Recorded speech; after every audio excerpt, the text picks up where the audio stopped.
ကဘာပေါ်ကအချက်လက်မှန်သမျှကိုလက်တကဲမှတဲ့အလွယ်တကူရှာဖွေနိုင်တဲ့ခေတ်ကြီးထဲမှာကျွန်တော်တို့နေထိုင်နေကြပါတယ်။ဒါပေမဲ့တခုစဉ်းစားစရာရှိတာကဘာဖြစ်လို့ကျွန်တော်တို့ရဲ့ကိုယ်ပိုင်ဒေတာရဲ့တမိုင်းတွေအသိပညာတွေကကြတော့ online မှာရှာရခက်ကြီးပျောက်ကွယ်လို့နေပါဖွင့်နေရတာလေ။ဒီနေ့ဒီအကြောင်းကိုအတူတူလေ့လာကြည့်ကြရအောင်ပါ။ဒီလိုလေးမြင်အောင်ကြည့်လိုက်ပါ။ Google Gemini လိုမျိုး AI အားလုံးကိုထိတဲ့ကဘာစာကြည့်တိုင်မှုကြီးတယောက်ရှိတယ်ပေါ့။ကဘာတမိုင်းကြောင်းမင်းမလားတိပံပညာအကြောင်းမင်းမလားသူကအကုန်ဖြေနိုင်တယ်ဒါပေမဲ့သူ့ကိုမဏိပူရာရဲ့တမိုင်းအကြောင်းမေးလိုက်တဲ့အခါဒါမှမဟုတ်သာဒိုခုကီပိုက်တဲ့မှာဘာသာစကားတွေနဲ့စကားပြောခိုင်းလိုက်တဲ့အခါမှာတော့သူကခေါင်းကုတ်သွားရောဘာလို့လဲဆိုတော့သူ့စာကြည့်တိုင်ချွေးကဒေတာဆိုင်ရာစင်ကဗလာချင်းနေလို့ပါပဲအဲ့ဒီပြဿနာကိုဖြေရှင်းဖို့တရားတစ်စင်းလိုအပ်လာပါတယ်အဲ့ဒီတရားကတော့ AI ပါပဲသူကအဲ့ဒီကမ္ဘာအဆင့်မီ AI ကြီးကိုကျွန်တော်တို့ရဲ့ရွာကျောင်းစီခေါ်လာပြီးကျွန်တော်တို့ရဲ့ဒေတာဘာသာစကားတွေအပိဓာန်ဒီရိုးရဓလေ့တွေကိုတစ်ခုချင်းစီပြန်သင်ပေးနေတာပါကဲဒီလောက်ကောင်းတဲ့ AI နည်းပညာကိုအသုံးမပြုခင်မှာခိုင်မာတဲ့အခြေခံအုံမြစ်တစ်ခုတော့အရင်ဆုံးလိုအပ်ပါတယ်အရာကတော့အဖွဲ့အစည်းရဲ့အဖိုးမပြတ်နိုင်တဲ့အချက်လက်တွေကိုလုံလုံခြုံခြုံတဲ့ tower တင်စီထားနိုင်မဲ့ system တစ်ခုပါပဲဒီမှာခြားနာချက်ကိုရှင်းရှင်းလင်းလင်းမြင်နိုင်ပါတယ်အခမရတဲ့ 15GB အကောင့်ကြီးကခွက်သေးသေးလေးတစ်လုံးနဲ့တူပါတယ်ခဏလေးနဲ့ပြည့်သွားရောအဲ့ဒီခါဖိုင်ဒီဖြတ်လိုက်ဟိုတစဒီတစနေပြန်ကျဲကုန်တာပေါ့အေးရမီအိုင်ကတော့ဘတ်တနီ Christian College အတွက်တမဏိဘန္တာတိုက်ကြီးတစ်ခုလိုပါပဲခိုင်ခါတဲ့လုံခြုံတဲ့နေရာလဲအများကြီးရှိတဲ့ digital ခိုးလုံရတစ်ခုပေါ့ 2000GB 2TB ဆိုတာ storage နည်းနည်းတိုးပေးလိုက်တာမျိုးမဟုတ်ပါဘူးဒါကအတွေ့အခိုတစ်ခုကိုပြောင်းလဲလိုက်တာပါ college ရဲ့တမိုင်းတစ်ခုလုံးမှတ်တမ်းမှတ်ရအားလုံးကိုထာဝစင်လုံးကျွန်းစွာတင်စီထားနိုင်ပြီဆိုတဲ့အာမခံချက်တစ်ခုဖြစ်ပါတယ်ဟုတ်ပြီအခုအုပ်ချုပ်ရေးအဖွဲ့အတွက် AI ကဘလို့အထုံးဝင်မလဲဆိုတာကြည့်လိုက်ရအောင်အဓိကကတော့အချိန်ကုန်တက်တာစေပြီးတော့ကျွန်တော်တို့ရဲ့တမိုင်းကိုပါဘလို့ထိမ့်သိမ်းပေးနိုင်မလဲဆိုတာပါပဲဂျွန်ကီစာတဲ့ကြီးညာချက်တွေထုတ်ရတယ်မိဘတွေကိုအချောင်းကြစာရီပို့ရတယ်အင်္ဂလိပ်လိုရောကိုဒီတာဘာဘာစကားနဲ့ပါဆိုတော့အချိန်လဲကုန်အမားလဲပါနိုင်တယ်လေအဲ့ဒီအတွက် digital စာရွက်တော်ကအစင်တရှိနေပါတယ်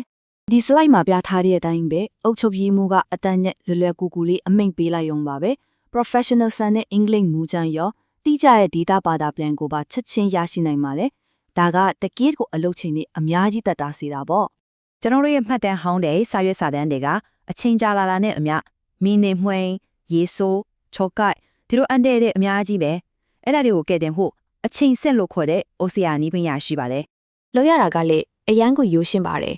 စာရွက်အဟောင်းကိုတပ်ပုံရိုက် AI ဒီထဲကစာရုပ်ကူးပေးလို့ပြောလိုက်ဒါပါပဲအန်အောဖို့ကောင်းတာက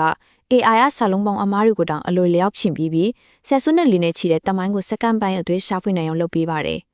်ကဲအုတ်ချုပ်ရေးကိစ္စတွေကနေခဏခွာပြီးစာသင်ခန်းထဲကိုဝင်ကြည့်ကြရအောင်ဆရာမတွေနဲ့ကျောင်းသားတွေအတွက်ရော AI တွေအသုံးဝင်မလဲဆရာတွေအတွက်စီဝါပေရတို့ယူဘပေရတို့လိုဘာသာပြခက်ခက်တွေအကြ lesson plan နဲ့တက်တီအမြဲပြင်ဆင်နေရတာမလွယ်ဘူးလေအဲ့ဒီထားမှာမမောနိုင်မပါနိုင်ကူညီပေးမဲ့ education gem ဆိုတဲ့လက်ထောက်တယောက်ရှိနေရဒီမှာကြည့်ဒီလိုအမိန့်ပေးလိုက်ကနဲ့ AI ကအတန်းအစစ်နဲ့ကိုတိကျသင်ခန်းစာအချင်းချုပ်ကိုဖန်တီးပေးလိုက်ပြီဆိုတော့ဆရာတွေကအတိတ်နဲ့ပြန်ရေးနေရမယ့်အစားရှိပြီးသားကိုဘယ်လိုပိုကောင်းအောင်တင်မလဲဆိုတာကိုပဲအာရုံစိုက်လို့ရတော့တာပေါ့မိခွန်းထုတ်ရတာကလည်းအချင်းကုန်ရဲ့အလုပ်ပဲလေဒီတွနဲ့ဆိုစက္ကန့်ဖိုက်အတွင်းမှာမိခွန်းရောအဖြေလွှာရောအစုံထွက်လာပြီဒါကြောင့်ကျောင်းသားတွေကိုလေ့ကျင့်ခန်းတွေအများကြီးပေးပြီးသူတို့ရဲ့အားနည်းချက်တွေကိုပိုပြီးကူညီပေးနိုင်တော့မှာပါကျောင်းသားတွေညဘက်အိမ်စားလို့ရင်းနဲ့နားမလဲတာတွေပေါ်လာရင်ဘယ်သူမေးရမလဲဆရာမတွေလည်းအမြဲမရှိနိုင်ဘူးလေအဲ့ဒီတက်ကိုအိတ်ကထဲမှာအမြဲရှိနေမဲ့ tutor gem ဆိုတာရှိပါတယ်ဒီအချက်ကအရန်အရေးကြီးပါတယ်အဖေတန်းမပေးနဲ့ဘလို့တွေ့ရလဲအစစ်စစ်ပြလို့ပြောခိုင်းတာကကျောင်းသားတွေကိုလင်လဲဖို့မဟုတ်ပဲတကယ်နားလေးအောင်တင်ယူဖို့လမ်းကြောင်းပေးလိုက်တာပဲဒါကတော့တကယ်ကိုအစွမ်းတစွမ်းချက်လို့ပြောလို့ရပါတယ်ကျောင်းသားတယောက်ကထွတ်ထွတ်အကျွမ်းဝင်ဆုံးအရိယာအဆုံးဖြစ်တဲ့ကိုမိခင်ဘာသာစကားနဲ့ရှင်းပြခိုင်းလို့ရတယ်ဒီတော့ဘာသာစကားအခက်ခဲကြောင့်နားမလဲတာမျိုးမရှိတော့ပဲသင်ခန်းစာရဲ့ကန်တဘောတယောက်ကိုပဲအပြည့်အဝအာရုံစိုက်နိုင်သွားတော့ပေါ့ AI ကစိတ်လန့်ရှိတယ်ဘလုံးမလည်းမပင်ပန်းဘူးကိုမားသွားရင်လည်းချက်ချင်းပင်ပေးတယ်ဆိုတော့ကဘာနဲ့ချီတဲ့ခွန်လန်းတဲ့ဘာသာစကားတဲ့တွေကိုအချိန်မရွေးလေ့ကျင့်လို့ရသွားပြီပေါ့ကဲ AI မှာ AI ရောဒီလိုတူတွေထက်အများကြီးပေါ်ပါတယ်ဒါကကျွန်တော်တို့ရဲ့ယဉ်ကျေးမှုအမွေအနှစ်တွေကို digital ကဘာထဲမှာဘလို့ရှင်းတဲ့အောင်လုပ်မလဲဆိုတဲ့ ပိုရီးမားတဲ့ရည်မှန်းချက်ရဲ့တစ်စိတစ်ပိုင်းပဲဖြစ်ပါတယ် Wikipedia ကကမ္ဘာအသိပညာတွေစုထားတဲ့ဗန်ဒိုက်ကီလိုပါပဲနောက်ထပ်လာမယ့် AI တွေအားလုံးကလည်းအဲ့ဒီကနေပဲအချက်လက်တွေယူပြီးသင်ယူကြမှာပါအကယ်၍ကျွန်တော်တို့ရဲ့အကြောင်းတွေကအဲ့ဒီပုံမှာမရှိဘူးဆိုရင်ကျွန်တော်တို့ကကမ္ဘာအမြင်မှာရော AI တွေရဲ့အမြင်မှာပါပြတ်ခွဲသွားတယ်လို့ဖြစ်သွားမှာပါ ဒီတော့ကျွန်တော်တို့လုပ်နေတဲ့အရာတိုင်းမှာအတိတ်ပဲရှိနေပါတယ်စာရွက်အဟောင်းတစ်ရက်ကို scan ဖတ်လိုက်ကြကသမိုင်းကို digital ပြောင်းတာပဲစာတစ်ကြောင်းဘာသာပြန်လိုက်ကြကကျွန်တော်တို့ရဲ့ digital စာပေဖန်တိုက်ကိုတည်ဆောက်နေတာပဲ